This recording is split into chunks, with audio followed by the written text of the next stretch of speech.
যে ম্যাচে মাঠে থাকবেন, প্রচারের যাবতীয় আলো থাকবে তাঁর দিকেই।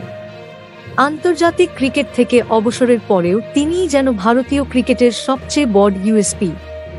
শুক্রবারও যার অন্যথা হল না। সানরাইজার্স হায়দ্রাবাদ বনাম চেন্নাই সুপার কিংস ম্যাচে তাঁর জন্য জয়োল্লাস।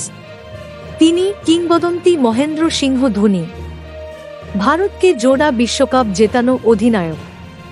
শুক্রবার ম্যাচ দেখতে হাজির ছিলেন ধোনির স্ত্রী সাক্ষী ও কন্যা জিভাও। শুক্রবার চেন্নাই সুপার কিংসের অ্যাওয়ে ম্যাচ ছিল।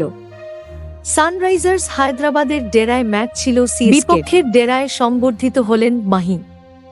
হায়দ্রাবাদ ক্রিকেট সংস্থা থেকে ম্যাচের আগেই বরণ করে নেওয়া হলো ধোনিকে। ফুলের স্তবক, দামি শাল তুলে দেওয়া হলো ধোনির হাতে। ম্যাচে অবশ্য হেরে গিয়েছে ধোনির দল সিএসকেকে 6 উইকেটে হারিয়ে দিয়েছে সানরাইজার্স হায়দ্রাবাদ। তবু ধোনি বন্দনায় মেতে রইল নিজামের শহর। Thank you so much for watching. Subscribe our channel and press the bell icon for more updates.